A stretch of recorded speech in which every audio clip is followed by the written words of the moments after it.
할렐루야, 사랑하는 성도 여러분, 반갑습니다. 자, 수요 저녁 묵상, 수요 러브레터, 우리 아가서 말씀을 통해서 또 은혜를 나누는 귀한 저녁 시간이 되면 좋겠습니다. 지난주에는 우리 포에마 교회가 또 수요 야외 예배로 또 다른 교회로 가서 함께 또 말씀을 나누고 또 예배를 드렸는데요. 그래서 이제 아가서 말씀 묵상을 한 주 쉬었고, 이제 2주 만에 여러분을 또 찾아뵙게 되었습니다.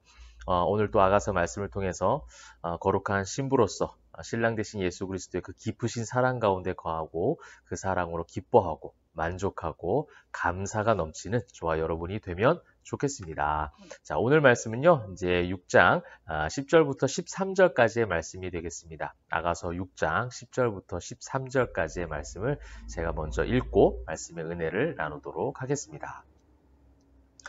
아침 빛같이 뚜렷하고 달같이 아름답고 해같이 맑고 깃발을 세운 군대같이 당당한 여자가 누구인가? 골짜기에 푸른 초목을 보려고 포도나무가 순이 났는데 석류나무가 꽃이 피었는가 알려고 내가 호도 동산으로 내려갔을 때에 부지중에 내 마음이 나를 내 귀한 백성의 수레 가운데에 이르게 하였구나. 돌아오고 돌아오라 술람미 여자야 돌아오고 돌아오라 우리가 너를 보게 하라. 너희가 어찌하여 마하나임에서 춤추는 것을 보는 것처럼 술람미 여자를 보려느냐. 아멘. 자, 오늘의 말씀의 제목은요, 네가 알고 있던 술람미 아가씨가 아니야 라는 제목으로 함께 말씀을 좀 보도록 하겠습니다. 좀 특이하고 재미있는 제목일 수 있는데요. 오늘 말씀을 통해서 또 제가 또 은혜를 받았던 또 묵상했던 부분이기도 하고 또 오늘 아가서 말씀의 해석이 조금 쉽지가 않습니다. 쉽지가 않다는 것은 무엇이냐면 여러 가지 주석이나 해설집 또 여러 가지 해석에 대한 아가서 관련 서적을 많이 보게 되어지는데 학자들마다 의견이 참 많이 분분한 그래서 의견이 많이 나뉘고 있는 그런 어떤 본문이기도 해요. 그만큼 해석이 어렵다는 것이죠. 그러니까 이제 해석이 어려운 것은요.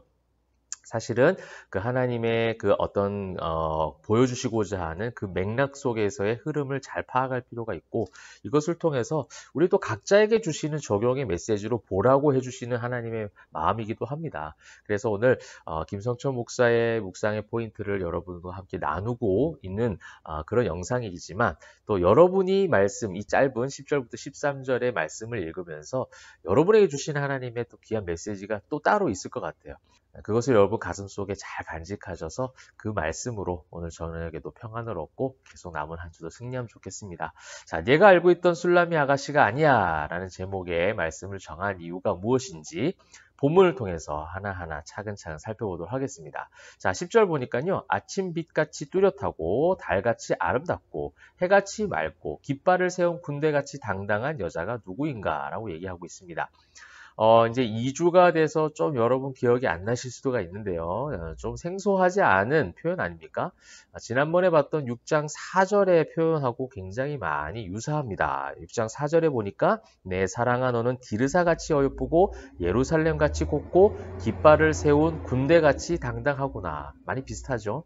그죠? 네, 그때 그래서 디르사는 북이스라엘의 왕국에 있었던 도시였고 예루살렘은 남유다. 이 이야기를 이제 말씀을 드리면서 아마도 분열 왕국 이전에 이 솔로몬이 썼을 것이다라는 것을 또 유추할 수 있는 부분이고 또 어떤 지명 그것을 이제 비유하면서 그 여인의 당당함, 그 여인의 아름다움, 또 순결함, 숭고함에 대해서 이제 표현을 했다라고 말씀을 드렸다면 4절하고 비슷한 히브리어적 표현이지만 오늘 무엇같이 그렇다라는 그 비유가 조금 다르죠. 4절은 디르사, 예루살렘, 실제로 땅에 위치한 지명을 이제 얘기했다면 오늘 10절은요, 달, 빛, 해같이.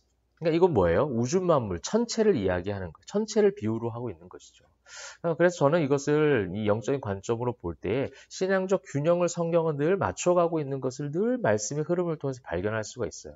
우리 구원의 균형이 무엇입니까? 하나님께서 나를 이 죄인된 나를 의롭다고 칭해 주신 값없이 주신 은혜. 그것이 칭의잖아요. 나를 의롭다 칭해 주셨어요. 죄인이에요. 그런데 예수 그리스도로 말미암아 구원의 은혜가 임한 거죠. 그것이 이제 칭의로 이제 시작이 되는 겁니다.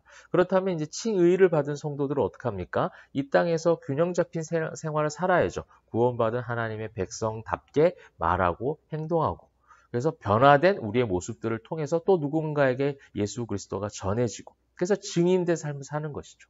이 사도행전에 증인된 제자들, 사도들, 교회와 성도들의 특징이 뭡니까? 변화예요. 성령을 통해서 변화가 이루어집니다. 그들의 마음과 그들의 가치관과 그들의 생각, 생활 양식들이 다 변화가 이루어가고 있는 거예요. 공격은 여전히 더 거세지고 영적 그런 어떤 공세는 심해져 가고 있지만 그런 것과 상관없이 그들은 여전히 하나님을 바라보고 또 그 속에서 변화된 삶을 살아가고 있었다는 거예요. 그들의 그 변화된 삶을 통해서 복음이 증언이 되어지죠. 그래서 그 복음이 증언이 되어질 때 그 복음으로 또 변화받는 많은 또 영혼들이 생겨나잖아요. 그것처럼 오늘 10절도 마찬가지로 이제 10절만 볼 것이 아니라 4절과 10절을 같이 이제 대조를 이루면서 그것을 함께 보는 것이 중요하다는 겁니다. 땅에서의 어떤 것을 비유하면서 깃발을 세운 군대같이 당당하다면 이제 우주 전체 비유하는 거. 이건 우주 만물, 그 하나님의 통치, 하나님의 품, 하나님의 천국을 또 의미하는 어떤 성경적 비유이죠.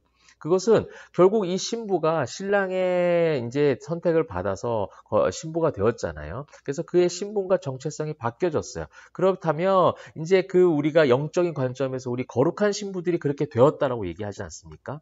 신랑 대신 예수 그리스도로 말미암아 교회와 성도들이 그렇게 변화가 되었다라고 우리가 그렇게 고백하잖아요. 그러면 땅에서든 하늘의 시민권을 소유한 자라면 우주 만물 모든 것을 통치하시고 전지전능하신 그 하나님이 내 아버지라고 믿고 고백을 했다면 그 고백과 함께 땅에서도 그렇게 당당하고 아름답고 순결하고 멋지게 살아가야 된다는 거예요. 이것이 그리스도인들이 가지고 있는 품격입니다. 그것이 부하든 가난하든 배고프든 배부르든 어떠한 상황에 있어도 내게 능력 주시는 자에서 내가 모든 것을 할 수 있습니다. 왜? 나는 하늘의 시민권을 가진 하나님의 자녀이기 때문에 그렇습니다. 이 4절과 10절이 함께 우리가 볼 때 영적인 관점의 해석이 가능해진다는 겁니다.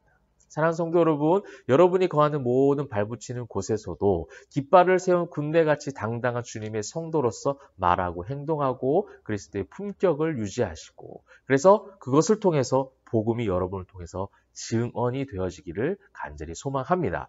자, 그렇다면 이제 또 11절, 12절 이제 중요한 부분이 나오고 있습니다. 골짜기에 푸른 초목을 보려고 포도나무에 순이 났는가 석류나무가 꽃이 피었는가 내가 그래서 호도당 동산으로 내려갔다라는 표현이 나오고 있어요. 그리고 이제 12절에 부지 중에 내 마음이 나를 내 귀한 백성의 수레 가운데 이르게 하였구나. 굉장히 어려운 말씀이 무슨 말씀이 하는 건지 20절부터 13절까지 과연 이 흐름과 맥락이 있는지 굉장히 보기가 쉽지 않은 해석을 많이 요구하는 그런 말씀입니다. 그래서 11절, 12절 많은 학자들이 이제 6장 초반부터 해서 7장까지는 신랑이 이야기하는 것이다 라고 얘기했는데 어떤 학자들은 이 11절과 12절에 이제 여인이 이야기한 것이다 라고 말을 하기도 합니다. 11절에 그런 초목, 포도나무, 석류나무 이것이 이제 정원이거든요. 동산이죠.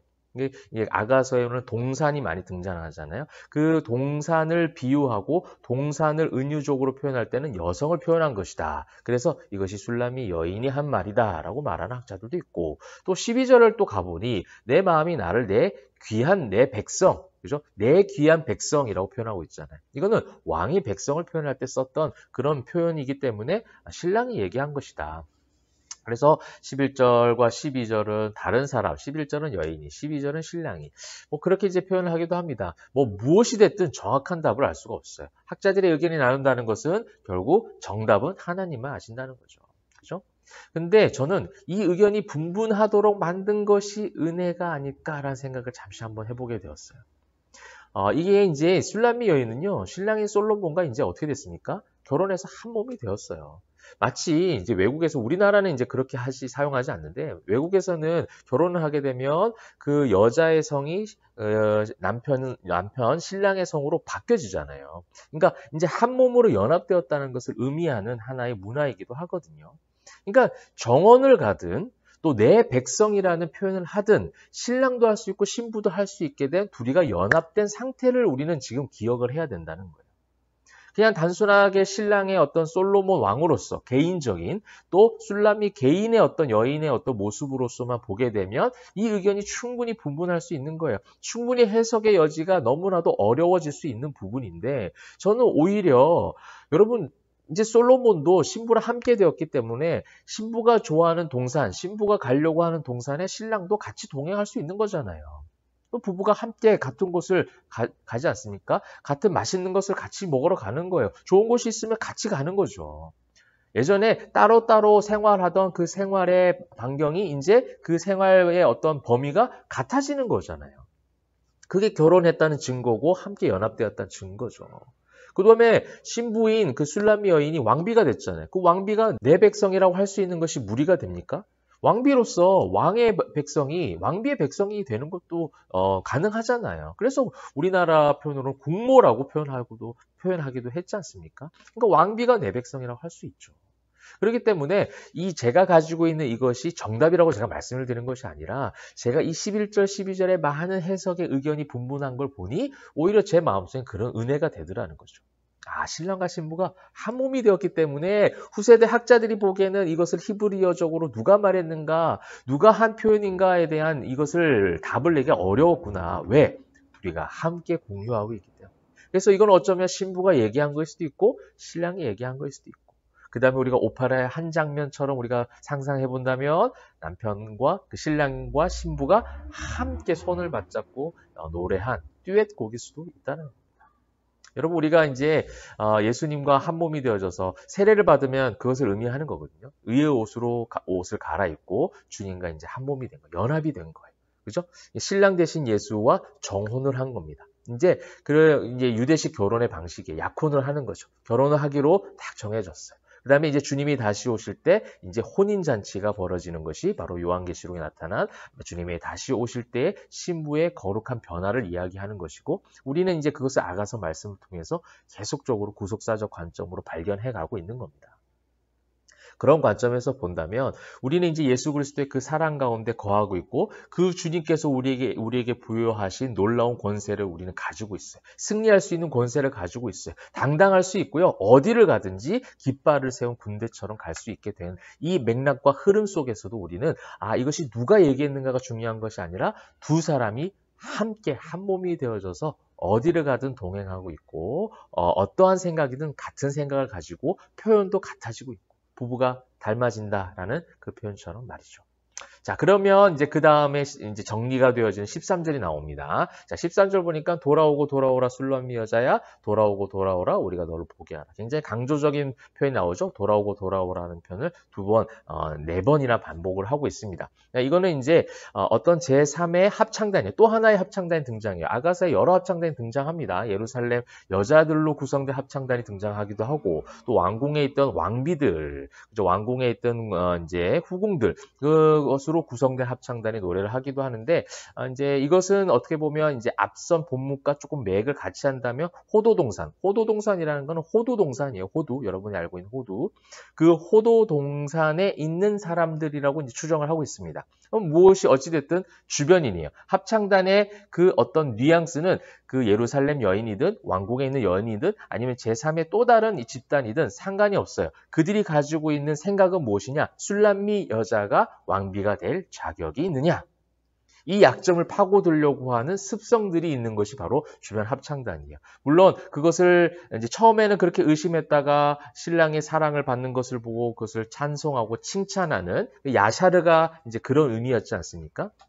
신랑의 바라크를 받으니 그 야샬의 칭찬을 많은 사람들에게 받게 되어지는 거예요. 자격이 바뀌어졌고 그의 신분과 정체성이 바뀌니 많은 사람들이 칭송하기 시작하는 것이죠. 이제 그렇게 합창단의 노래가 변화되는 부분이 있긴 하지만 어쨌든 합창단이 노래할 때 그 첫 취지는 무엇이냐면 이 여인이 술람미 여인이 자격이 있느냐는 거예요. 그래서 신랑에게 사랑받는 여인을 이제 어떻게 보면 영적 관점에서 우리 역시도 세상은 계속 우리를 검증하고 확인하려고 해요. 교회가 그러면 되느냐? 뭐 그런 이야기 하지 않습니까? 매스컴에서도 세상에서도. 목사가 그럴 수 있느냐? 목사가 조금 범죄하면 엄청난 일들이 벌어지죠. 엄청난 이슈가 되어지지 않습니까? 그죠? 이제 이것이 어떻게 보면 세상이 이제 보고자 하는 거예요. 우리를 통해서 예수님을 볼 수 있는가? 그들은 어떻게 보면 계속 검증하려고 할 수도 있어요. 사랑하는 성도 여러분 주변에 믿지 않는 가족, 친지, 친구, 주변에 동료들이 있다면 그들은 여러분을 통해서 자꾸만 검증하려고 들 수도 있습니다. 나를 통해서 여러분을 통해서 계속 예수님이 보여지는지 예수님이 보이는가에 대해서 계속 알려고 하고 또 그 속에서 약점을 발견하려고 하는 그런 사단의 엄청난 공격도 있을 수 있다는 거예요. 여러분 아까 제가 말했죠. 흐름상 이제 신부는 신랑의 이제 왕비가 되어졌어요. 신랑의 모든 것을 함께 공유할 수 있는 왕비가 되어졌습니다. 그런데 아직도 그것을 인정하지 않는 또 다른 무리들이 등장해서 뭐라고 오늘 호칭을 하고 있습니까? 이 호칭에서 우리가 발견할 수 있는 거예요. 이 호칭을 통해서 제가 제목도요. 얘가 알고 있던 술람미 아가씨가 아니야 라는 이 신랑의 어떤 표현처럼 제가 제목을 정했는데 그들이 지금 뭐라고 부르고 있습니까? 술람미 여자야 라고 부르고 있는 거예요. 이미 왕비가 되었잖아요. 왕비가 되어져서 그래서 제가 11절, 12절의 어떤 흐름과 문맥에서도 누가 얘기했는가가 중요한 것이 아니라 같이 함께 누리고 있다라고 표현한 것도 바로 그런 관점입니다. 같이 함께 누리고 있는데 여전히 또 다른 제3의 집단이 나타나서 술람미 여인에게 술람미 여자야 라는 어떤 호칭을 하는 거예요. 술람미 여인이 왕비가 되기 전에 그녀의 정체성이 담긴 그 호칭을 얘기하면서 너 예전에 그런 여인 아니었어? 그냥 술람미 지역의 시골 처녀 아니었나? 1장에 처음에 나왔던 것처럼 그냥 계달의 장막 같은 그냥 시골 여인, 아무도 주목하지 않는 그런 여인이었던 것 같은데? 라고 하는 것이죠. 그러면 그 여인이 지금 왕비가 되었다면 한번 춤추는 것을 보자. 얼마나 아름다운지 한번 춤추는 것을 보자. 그러니 이제 13절 보면 13절이 좀 나뉘어지고 있어요. 그래서 마치 13절, 14절처럼 이렇게 보셔도 될 것 같은데 동그라미가 있는 그 다음부터 뭐라고 되어 있습니까? 너희가 어찌하여 마하나임에서 춤추는 것을 보는 것처럼 술람미 여자를 보려느냐. 창세기 32장에 마하나임이라는 히브리어를 직역하면 두 진영이에요. 그러니까 야곱이라는 그 싸우고 있는 하나의 진영과 천사라는 그룹이 함께 맞붙어지는 그래서 결국 승리와 회복을 가져다주는 그러니까 거기서 이스라엘이란 이름이 되어지잖아요. 하나님과 겨루어 이겼다. 진짜 하나님과 겨루어서 이긴 것이 아니라 하나님께서 그렇게 품어주시고 안아주시고 그를 세워가신다는 의미죠. 하나님께서 이기게 하시는 것이죠. 그것이 마하나임이에요. 그러니까 한마디로 승리와 회복의 의미를 담고 있는 거예요. 그 승리와 회복의 의미를 담고 있는 이 마하나임에서 춤추는 것을 보는 것처럼 그러니까 이 신부가 신랑 앞에서 늘 그렇게 기쁘고 환희에 찬 모습으로 춤을 췄는데 너희가 아직도 그것을 믿지 못해서 그 춤을 보려고 하느냐? 진짜 그 춤추는 것을 한번 볼래? 얼마나 내 신부가 아름다운지 얼마나 내 신부가 당당한지 얼마나 내 신부가 진짜 기뻐하고 만족하는지 사랑하는 성도 여러분, 이쯤 되면 이 어려운 해석이 담겨진 이 본문의 말씀이 우리에게 영적인 어떤 교훈으로 각자에 주시는 말씀으로 아마 임할 것 같아요. 우리 역시도요, 예수님의 사랑을 받은 거룩하고 순결한 신부 아닙니까? 세상에서도 역시 그런 환희와 만족과 감사와 승리의 삶을 우리는 살아가고 있느냐? 우리가 정말 그렇게 살아가고 있어서 주변 사람들이 정말 그것을 보려고 하고 검증하려고 하고 때로는 베드로전서에 있었던 말씀처럼 소망의 이유를 묻고자 하고 그것이 거룩하고 순결한 깃발을 세운 당당한 그런 어떤 신부의 모습을 묘사한 오늘 본 말씀처럼 우리 역시도 그런 모습으로 살아가는 참된 성도의 삶이 아닐까라는 생각을 하게 됩니다. 그래서 예수님께서 말씀해 주시는 거예요. 예수님께서 그것을 검증하려고 하는 세상, 때로는 약점을 찾으려고 하는 마귀에게 얘가 알고 있던 술람미 아가씨, 그 죄인, 그 이전에 죄인된 삶이 이제는 아니야 라고 주님께서 검증해 주시는 것. 이것이 바로 칭의예요. 더 이상 죄인이 아니야. 내 자녀 누구누구는 김성철 목사는 이제 내가 보증한다 의인이야. 내 피로 말미암아 의인이 되었어. 여기 여러분 이름을 한번 대입해 보세요. 그리고 이 의인이 되었기 때문에 마하나임에서 춤추는 것 같이 그죠? 10절에 있는 것처럼 깃발을 세운 군대같이 당당하게 춤추고 기뻐하고 환희하고 만족하며 그것이 우리 삶의 환경과 연결이 되어져서 내가 성공하는 삶을 살아서가 아니에요. 세상적으로 풍족해서 그렇게 살 수 있다는 것이 아니라 그렇지 않다 할지라도 사도행전에 베드로와 요한이 고백했던 것처럼 은과 금은 내게 없지만 내 안에 계신 나사렛 예수 그리스도의 이름으로 그 이름으로 일어나 걸어라. 그 이름 때문에 내가 은과 금은 없어도 승리와 치유로 확신하고 있다는 것입니다. 사랑하는 성도 여러분, 오늘 저녁에 그러한 감사와 만족이 회복되길 바라고요. 남은 한 주간 여러분이 있는 모든 곳곳에서 많은 주변 사람들을 만나게 될 것이고 또 그렇게 연결이 될 것인데 그 현장 가운데 마하나임에서 춤추는 것처럼 깃발을 세운 당당한 주님의 거룩한 신부로 여러분들의 삶이 그렇게 보여지길 바라고 그렇게 나타나실 때에 그때 진짜 복음의 증인이 되는 삶을 살아갈 수 있다는 것을 꼭 기억하셔서 남은 남은 한 주간도 그러한 사명들을 잘 감당하는 사랑하는 우리 포에마교회 성도님들 모두 다 되시기를 주님의 이름으로 축복합니다. 기도하겠습니다. 사랑과 은혜가 풍성하신 하나님 감사합니다. 오늘 말씀을 통해서 은혜 주셔서 감사합니다. 사랑하는 주의 백성들이 거룩한 신부된 성도들이 깃발을 세운 군대같이 당당하게 하시고 우리가 알고 있던 이전에 그 죄인이 아니야 라고 선포해 주시는 그 놀라운 의의 선포를 가지고 남은 한 주도 살아갈 때에 복음의 증인된 삶 살아가는 귀한 우리 사랑하는 모든 성도들 다 되게 하여 주시옵소서. 감사 찬송 영광 올려드리며 살아계신 예수 그리스도의 이름으로 기도합니다. 아멘.